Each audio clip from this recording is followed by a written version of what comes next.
Hi, this is Dave with DRH Acrylic-Creations, and welcome to my section of Pouring with the Fellow. The theme for this pour is going to be what's new for me in 2023, and I'm going to talk more about it as we get down to the canvas.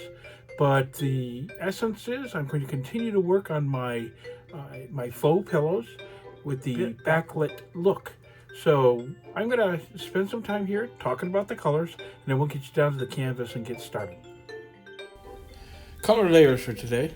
Starting down at the bottom, this is Lagoon by This Little Piggy, Honeycomb by This Little Piggy, and Mango by This Little Piggy.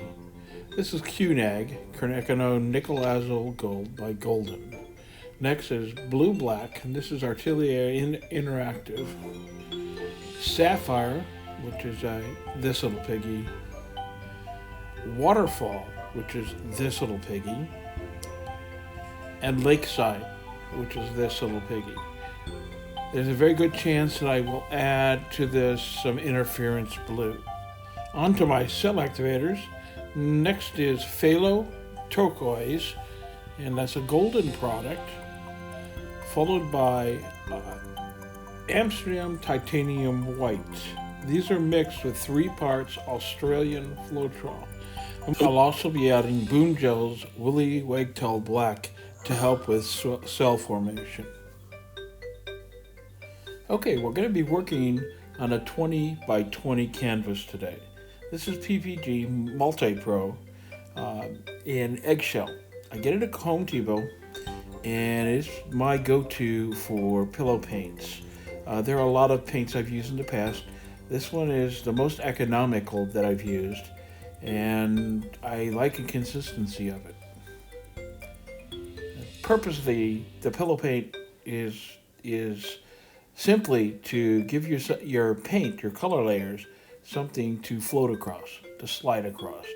And for me, this works extremely well because it's got a nice springy feel to it, and my paint seemed to like the consistency to flow across.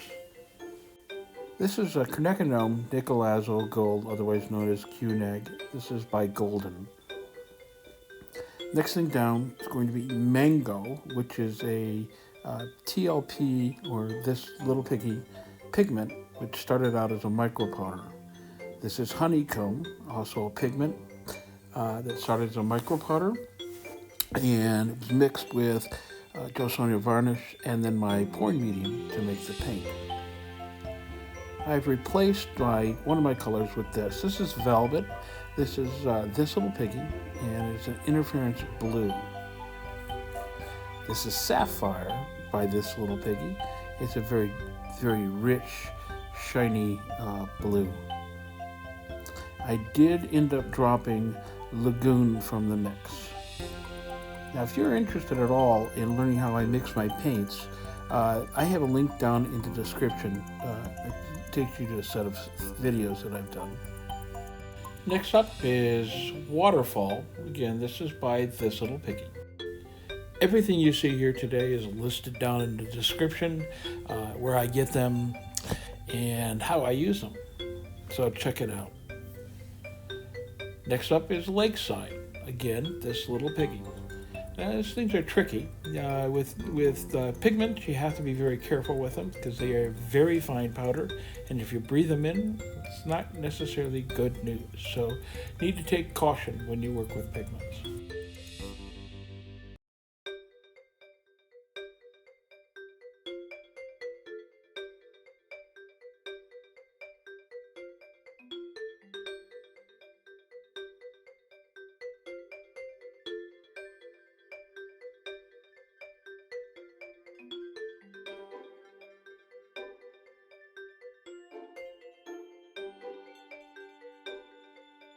I pulled up the faux pillow, and the faux pillow for today is going to be Blue Black by Atiler Interactive. Now, what I'm going to do is I'm going to put that on the back of basically it's a pastry cutter, and cover up the paint layer. And I'll explain to you why here in just a few minutes.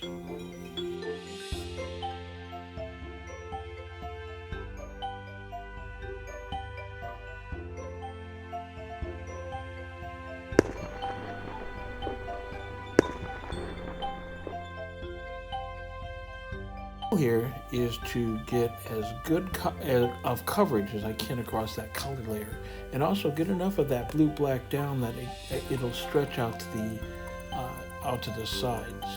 So if you see me going back, I am just trying to get as much as I can down on the canvas.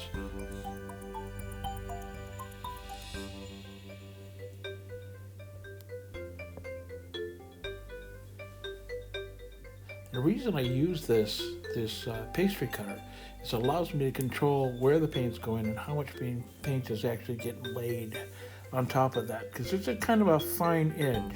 You want to get a nice coverage of it so that you can't see the layer, but you also don't want it so thick that you can't do with the scoop and drag that's coming up, that it doesn't become a problem.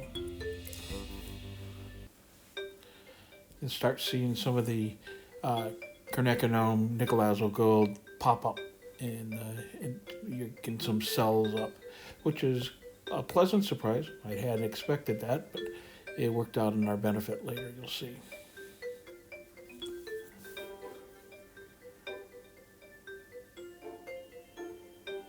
And what I'm doing here is I've got some little places where the coverage wasn't as good as I would have liked to have seen. So I'm just filling them in. Okay, I've loaded up the back of my palette knife, and I'm going to do a swath across here. And that's got the titanium white, and I also mixed up some of my gold cell activator, which is golden iridescent gold deep. And that last little bit that you see me put on there is the Boom Gel Willy Wagtail Black.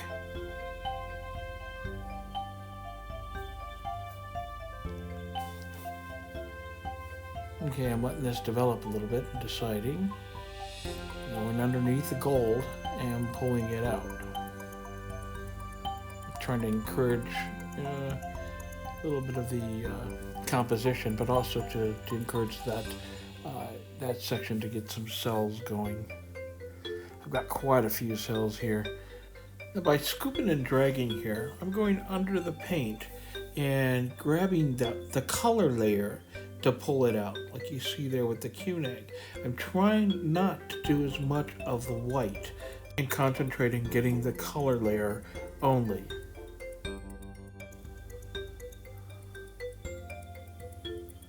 The addition of the interference blue, or the velvet, was probably the most pleasant surprise I got with this. It really did add.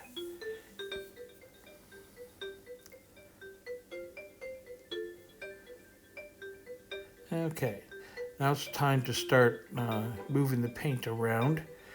Usually I do a lot of spinning, but today I did mostly stretching. And for someone who does a lot of spinning, usually going back to stretching requires time. And truly all I'm really looking to do is to go slowly back and forth, keep the cell formation consistent, and do one side and then go back over, bring it back center. I'm just trying to spread it out. Haven't gotten to the point where I'm trying to figure out what to do with the composition yet. So you see me just spreading it out down the side, and I'm kind of getting to the point where I'm realizing that I don't have enough pillow paint to get where I want to be. So picked up my PPG, my white, and added it to the sides with the hopes that the blue would be able to flow across to that and fill in the gaps. Thing about the pillow paint, the style is you have to, the pillow paint is there for the colors to flow across, and if you don't have enough pillow paint, what ends up happening is your color layer will start to fold under as it rolls. So you want to make sure there's plenty of pillow there to allow it to do its thing. And you can see I'm getting closer and closer to the edge over here.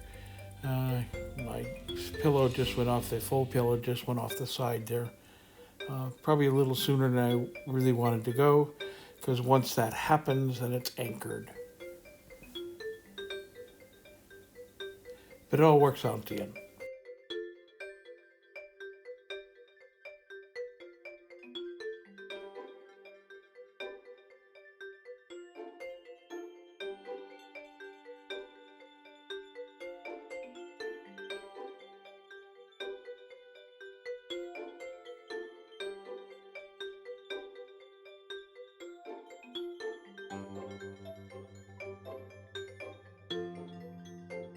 Now I'm just taking the long approach, taking it slow. You have to understand that this video had a constraint of 20 minutes for the video, and so consequently I had to speed some things up.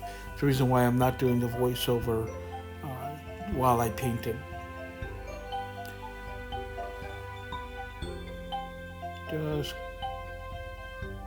So this is sped up about 3 times.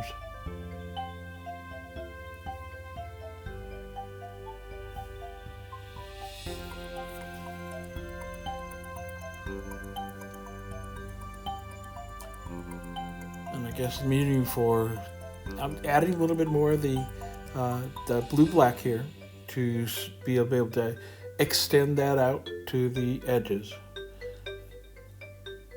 I think I would have been able to do it, but it would have gotten rather thin in places, so I decided, nah, I don't really want to mess with that. I'd like it to be nice and even all the way out to the sides.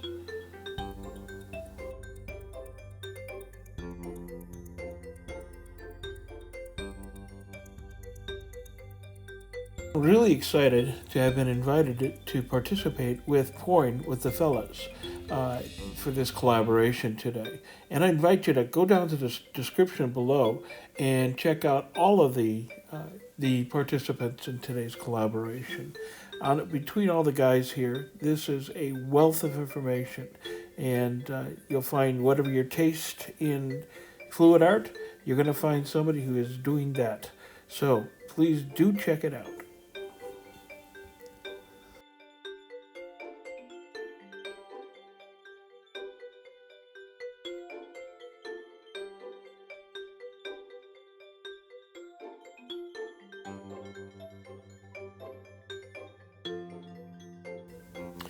If you have any questions, please feel free to leave those questions down in the comment section below. I do answer all comments, and they are much appreciated.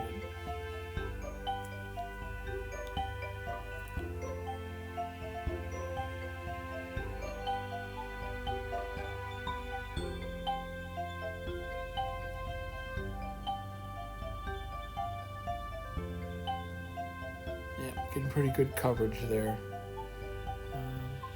I'm starting to see it take shape. And here in just a moment I'll be able to start to work a little bit more on the composition, but what I'm seeing right now is pretty much in line with what I was hoping for. And I'm seeing some very, very nice the depth with the different colors and coming through with the white is pretty much exactly what I was hoping for.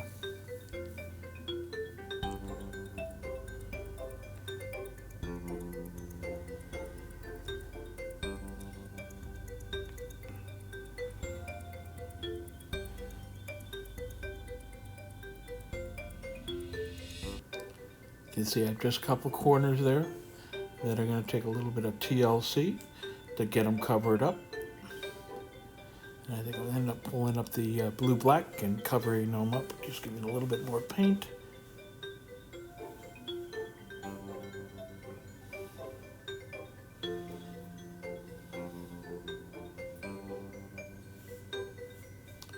Whole lot of paint on this canvas at this point. So I'm going to have to do some spinning.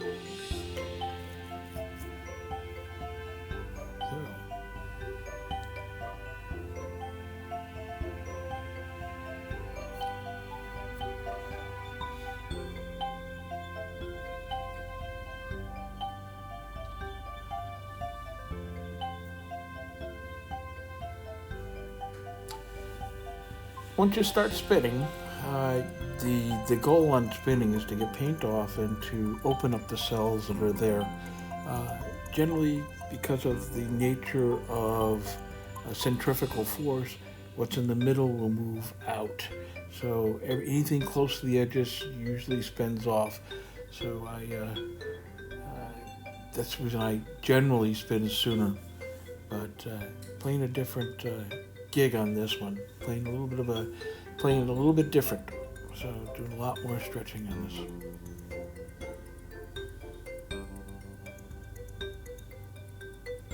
Cleaning up my edges a little bit.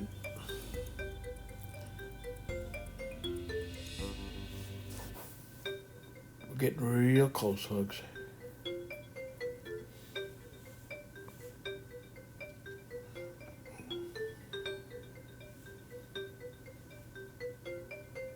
Now I'm doing here is I'm scraping off the drips front underneath, and the reason we do that is if you don't take care of the drips, they will continue to it'll continue to flow and pull part of your composition over the sides with it.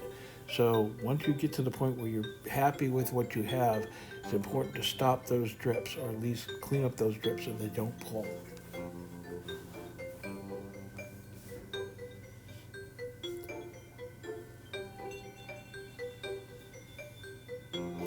And generally speaking, I'll go down 2 or 3 hours afterwards and check for drips. Make sure that they have been taken care of, so I don't have any nasty surprises the day after. It's about time for the flyover. Check out the cells on this. The pleasant surprise with the bubble cells there on top of the QNEG, and the intentional cells right there across the top. You can't really see it, but you can, with the right light, you can see the interplay of the blues and the velvet or the interference blue. But overall, I don't think I could be much happier with this piece. It will find a place on my wall, I'm sure. Thank you for being here today. If you'd like to help, leave a like, subscribe, and ring the bell. It's absolutely free, and it really does help. Check out the next video, and I hope you come back again soon. Bye now.